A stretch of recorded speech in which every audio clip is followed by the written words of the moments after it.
What's up guys, it's Tristan Newchurch here, and today we're joined with Macca. You've probably seen in my previous videos, obviously we're always together. We're in the office at the moment, and we actually wanted to do this video a couple weeks ago, but the planning and the timing wasn't just right. So today's video is about VR, and I'm going to be thrown into a VR headset. Macca is actually a professional in VR and the whole VR space. And so pretty much we're going to get a quick interview with Macca, and then he's going to put me in a VR headset in a racing type of world. So introduce yourself to the viewers that haven't seen you in the previous videos. Alright, so my name's Macca Reardon. I'm a passionate individual for tech and all things VR at the moment.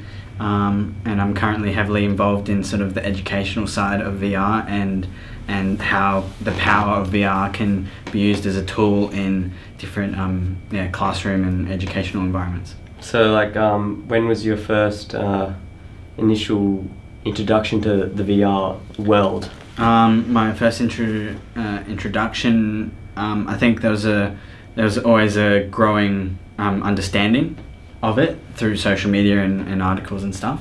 But my first time I stepped into the VR world was probably about 2 years ago when set up the VR studio. So I got told to operate the VR studio and deliver some experiences with some young people, and then that's where I sort of got to get my hands on the tech properly.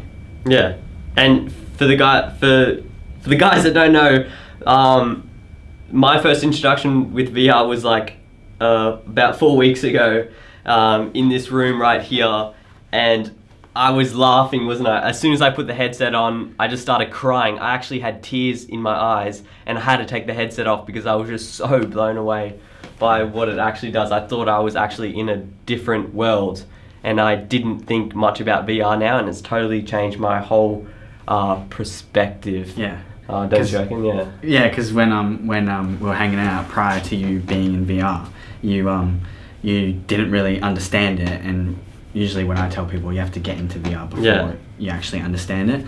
So when I saw everyone has a unique experience when they hop into VR, and each person's reaction is always unique to them. Some people don't like it, some people do like it, some people get blown away and have this emotional effect to it, where it's like changed their life in a way. And yours was an emotional reaction, and you thought it was so real that you started to walk. Yeah, I actually started to walk forward thinking I would walk in the VR world, but I didn't. I had to stop you before you hit the wall. Yeah. So everyone has a unique experience, and that's one of the benefits of seeing people hop into the world for the first time. VR virgins. VR virgins. It's funny. I've had lots of cool stories of people doing different things.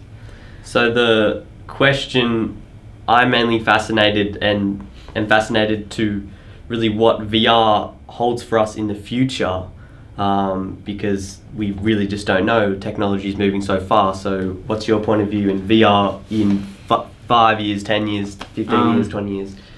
So what I usually tell people is that I still think VR has another 10 years before it becomes mainstream. Yeah. So where households have more accessibility and you start seeing it into day-to-day sort of use as a norm. And it might be even longer, but like that's sort of my prediction. My understanding is that VR is not going to be as up there as AR would be. Now, I've just brought in another tech. So to describe VR and AR. So AR is you're wearing a device that is manipulating your current world around you, and then VR is you're hopping into a world that's been created. Yeah. So you're not in the real world, but you are. So it's like pretty trippy when you sort of. I'm pretty sure that's how you describe it.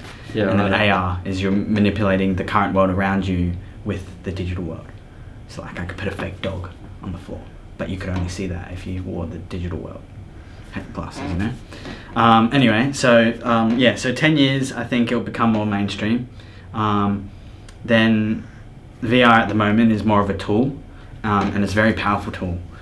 I find that it's too focused around gaming, but I think that's the best way to sort of, get it in, get people's interest is a fun enjoyment. Yeah. So yeah, that's sort of my view on it. I think it will slowly grow as a tool before it becomes mainstream, but it's not going to be as big and as accepted straight away. Okay. So I think the market still decides, and like I was saying, you're not in your current world, but you are taken to another world, and people's perception and feelings towards that might not be, next 5 years people might still be eerie about it, but technology is growing so fast. We were talking at a cafe last weekend about how 3D printed burgers, right? Yeah. Oh yeah. 3D printed burgers. And it cost 10 grand 5 years ago. Now it costs only like $2. This is for a 3D printed burger. Yeah. So like if you put that. So we did the whole different avenue right there. That's a whole different story. But like if you put that in perspective as a technology growth, yeah. That's what did we say? It was like 99.99%. It grew in 5 years 99.999%. Yeah. Something crazy like that.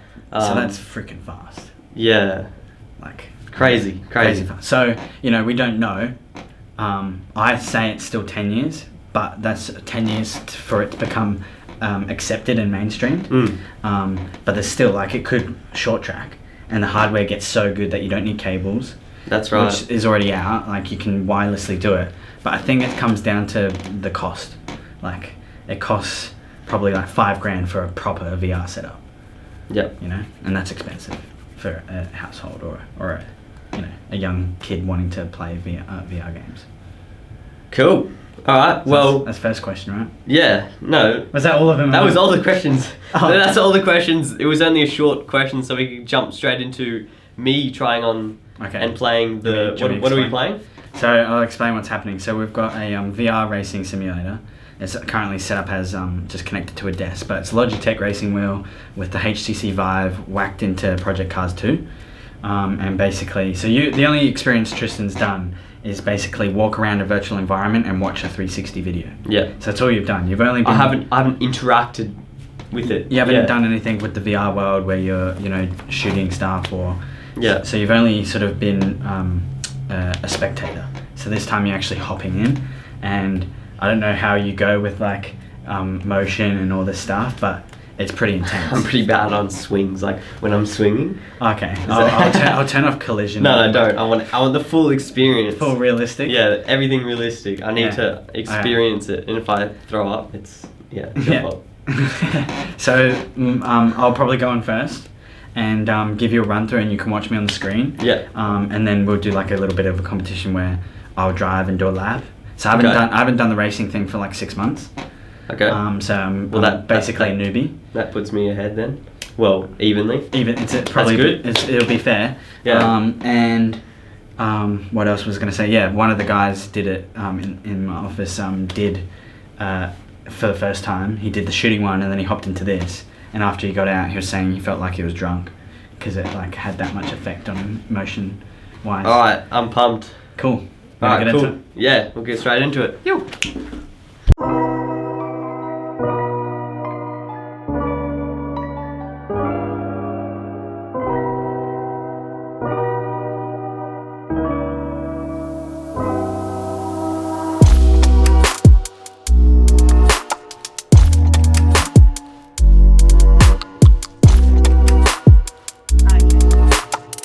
What?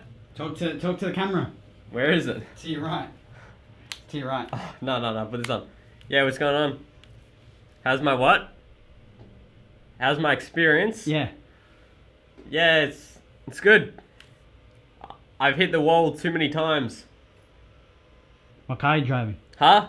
What car are you driving? Aston Martin. What did I get? 7 minutes. I did it in 5. Yo.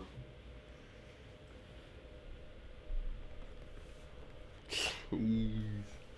I hope you enjoyed this short kind of VR thingy.